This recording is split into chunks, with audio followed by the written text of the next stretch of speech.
Hello and welcome back to another video. Unfortunately, I'm having to film this intro and some of this video with my old camera, so the quality might look different compared to the recent videos. It's because I've had to go back to the old one. My most recent camera is a Sony A6000 and it's just scrambled its brains basically. It can't recognise the lens, and when I try and change it, take it off and back on, it's just not recognising it, and it's just every time I try and go into the settings it throws me out. So I'm afraid I'm going to have to send that one back to Sony, but for now I'm with the old Nikon, and fingers crossed we'll be able to get this session sorted, filmed and uploaded. Basically it's all about fish safety during the summertime when it comes to pike. I mean, the easiest thing to say is just not fish from at all, but obviously we like to go out as predator fishermen and catch fish. Recently on my local, a lot of lads have been going out live baiting and dead baiting. They don't know what they're doing. I found traces down pike's necks. By traces I mean just mono with treble hooks on, where people have been chucking out live baits. Damn phone. So yeah, it's just all a bit of a safer way of doing it. If you are going to go out and use live baits and dead baits, this is a safer way of doing it, and that is using circle hooks. Now what I'm doing is, it's a bog standard float setup like you would do normally for pike fishing. You've got a nice big fat float, that's in case you want to use live baits. Obviously they pull a lot, don't they? Make sure they don't get pulling it under all the time. And then I've got like a buffer bead up from that, and then a float stop that stops the bead, and it just essentially means that the float will stop up against that little bead up there instead of going flying up your rig. Going down the line, we get to the trace. The trace is the main key item here. You need a trace. When it comes to live bait and dead baiting, you need a wire trace. I'm sure when it comes to lure fishing you can get away with very heavy fluorocarbon, which is what I use, 80 to 100 pound. But for this you will need a wire trace. I'm using 20 pound wire today, and I'm actually putting that onto a circle hook. So I've got a selection of circle hooks. They're all different sizes. I'm not sure what sizes they are because I bought these a long time ago and they're all in mixed packets. So essentially they're around sort of a 3L sort of size, roughly around that. And essentially circle hooks are predominantly used so that you don't deep hook fish. The idea is you let the fish take it a little bit. With pike fishing this isn't the case. You want to strike probably as early as you would do normally, but the thing is you don't strike, you don't lift the rod, you don't rip into it. What you do is just turn the reel. That's what I found is the best way to do this through trial and error, is just turn the reel, turn it. As you turn it, the pike will pull away, and essentially what happens is the hook always, 9 times out of 10, will go straight into the scissor in that soft bit of flesh there. So essentially you've got one hook to take out. It will nearly always be right at the front of the mouth in the scissor, so it'll be nice, quick, easy to unhook, easy to get back, and you're not faffing around with double trebles in the mouth. So essentially this is a way of basically making the whole process a lot quicker, unhooking quicker, letting the fish go quicker, and in all fairness you don't particularly lose as many fish. What I found, the hookup rate and land rate is actually pretty much the same, and 9 times out of 10 when they are hooked they stay on. The circle hook is made so that they can't turn back on itself and come out unless you're physically wiggling it to get it out. So you want to fish exactly how you would do normally, well, bring the same tackle as you would do normally, so you will need your pliers, things like that, obviously. And like I say, I want to emphasise, you want to hit the take as quickly as you would do normally, but just reel until that fish really starts pulling back. Then you can lift the rod up and you know that that hook is caught in the side of the mouth. If you go and strike, you'll just be pulling the bait straight out the mouth and the hook won't be able to catch hold. So that's the only difference you want to do, is the way you set the hook. Essentially, we're going to talk about hookup now. You may be wondering where you need to hook your bait. I mean, you can hook it where the dorsal is if you want to. It depends how your presentation is going to be. Hook it in the tail if you want it as safe as possible, because obviously they take the fish head first. So if you hook it in the tail, it's going to be further towards the front of the pike's mouth. But what I find is if you hook the bait through the lip, if it's a dead bait or live bait, then you can hit the fish take as quickly as you want to, and you will nearly always get the hook up. So without further ado, we'll crack on with this session. Hopefully you'll be able to see exactly how it happens as the fish takes it, and as I wind down, and you'll see how the hook sets. And hopefully this educates a few people out there into a bit of a safer way of doing things, especially during this warmer weather when the fish will be struggling. What I will say is try and stick to well oxygenated pools, ones that have got plenty of oxygenator in there, nice plants, lots of cover, trees, rushing water, flowing water is the key here, lots of crashing water. If you've got lots of boats moving around, if it's clear water, these things will help you be able to locate an area where the fish are a lot safer to catch. So let's crack on.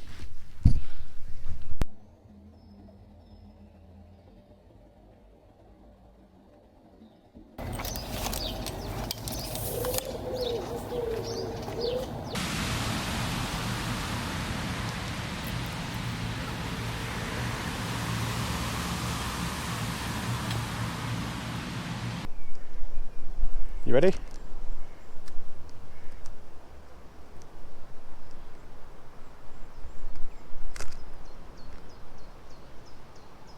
Two pike are fighting over the bait.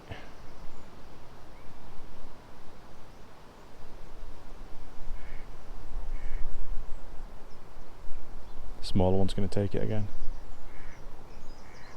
Bigger one's looking at it as well.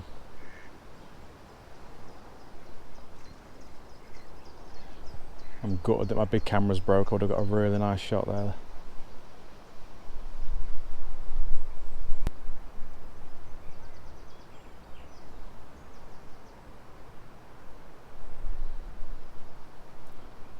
A third pike. Now there's three pike. Where have they all just come from? Oh God, it just nailed it. Whiz. Instead of striking, you give it just another couple of seconds more, not much more, just another couple of seconds, because you can still get deep hooked, and then reel in, just reel down. See that? Reel down, and that's it. Don't need to strike, and that fish will be hooked perfectly in the scissor. They are nearly every time when you do this.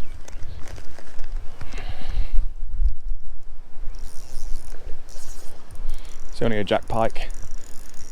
Just loosen up the drag a little bit. I don't want to put too much pressure on him.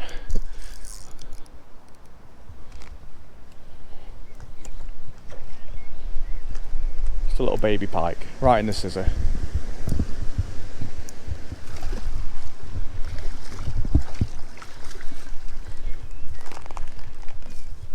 There we go, put it straight on the grass. Normally I would just hook it in the water, but seeing as I want to show you guys about circle hooks and the positioning, I'll just take him out quickly. And there you go, absolute textbook. You see that? Right in the scissor, you twist it. Don't even need pliers for this one, or shouldn't do. And there we go, easy peasy, lemon squeezy. And a lovely little jack pike. We'll slip him back quickly, get another bait out there, see if we can get one of them other pike that was out there. Oh, the pike was in the edge, just had a go at that one.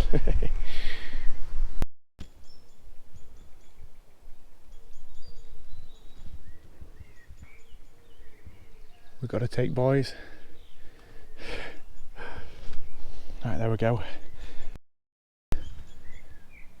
But that was quite a big bait, so we know the fish has got it, so I'm off with it. Get your reel, tighten it up, and just reel, just turn, just turn, just turn. Make sure that fish is swimming away, just keep turning the reel. Turning the reel. There we go. Fish is swimming away, and he's hooked.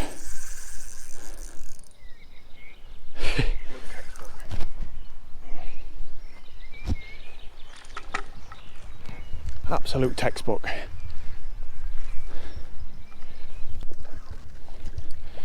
was a bloke telling me there's a 12-pound pike here. That's nowhere near 12.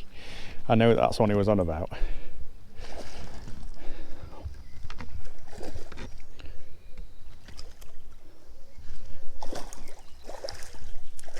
Oh, nice fish though. I'll show you exactly where the hook point is. That was a big bait, a single hook. You see that there? We'll take a better look at him now. Keep him in the water. There's no need to bring him out. That is where you hook them 9 times out of 10 with circle hooks. A little twist, there you go. Unhooked safely. I can get a quick release on this fish. Wham bam, thank you ma'am. Absolutely textbook. Fish of about 7 or 8 pounds. Kicked off fighting fit, and that's because we didn't even really have to take him out of the water to slip out that really nice and easy hook. And I found a decent pike. He's a dead bait, it's just floating around the surface. The pike's going right up to it. It's a shame I couldn't zoom in with a big camera. Shall I twitch it? See if it does that. Oh, spat bubbles out his gills.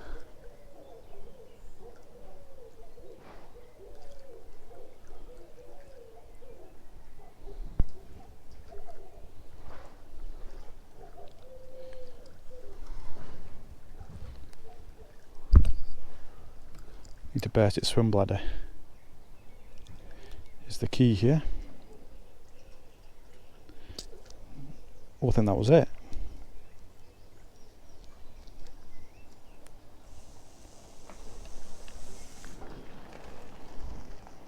People come tearing down this canal on the bikes.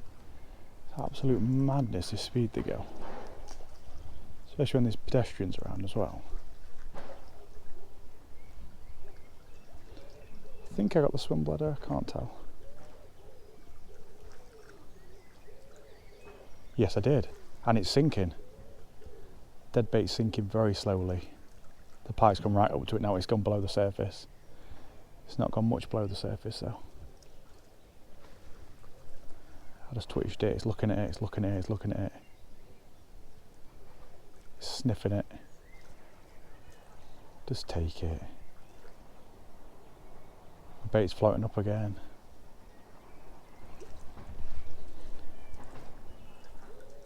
Ooh, it just nipped it. Just to see what it'd do. Go on, just take it, you know you want to. Oh, hit it again. It's just pinching onto it. And it's got it. It's got it. We're going to watch textbook take. Ready? It's gone. Tighten down. And just slowly reel. Just reel, reel, reel. Make sure it's tight. And we hooked it. There we go. So I mean, see how easy that is. If anything, that is easier than using treble hooks. Every single pike has been hooked up the exact same way. And it's so simple. And it's another decent fish as well. That was on a deadbait bream, that was.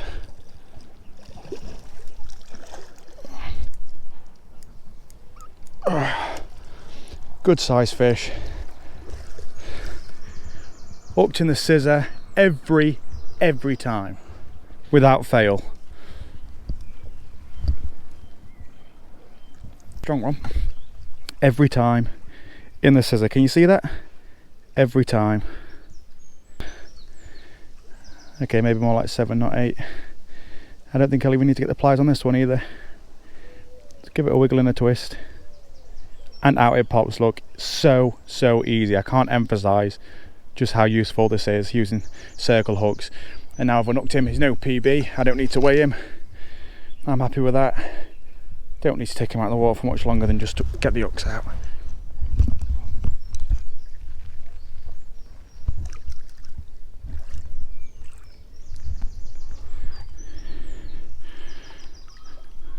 And there she goes.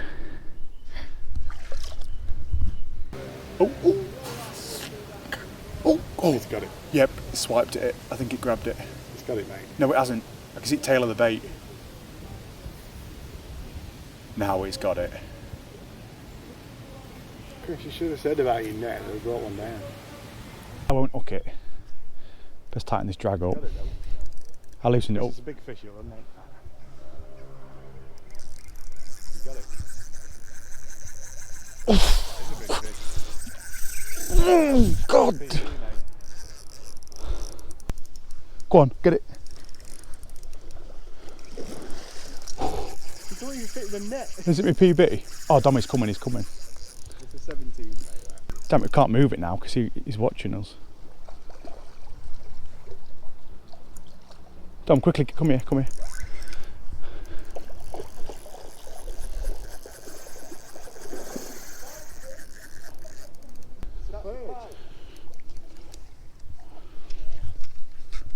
Not quite a PB, that. You reckon? We'll have to see if he's got anyone else's trebles or Yeah. Right in its scissor, exactly where it's supposed to be. Absolute spot on. Sorry, I'll just use my fingers. There we go, look. Circle hooks. Right, let's have a look at gob on that. Yeah. Can't see anyone's hooks in its mouth, so that's positive. It's probably necked him. I'll just check, there's a bit of weed there, I don't know if it's lying. So them what's sticking down now, top there, that's its teeth. Yeah. And then it's... There I said a beautiful pike on the circle hook, hooked square in the scissor. Definitely a PB for me. Gonna check the weight now. Get a very quick release on him because of the Even though the weather's a bit cooler, there'll be less oxygen in the water. We'll get him back. Awesome fish.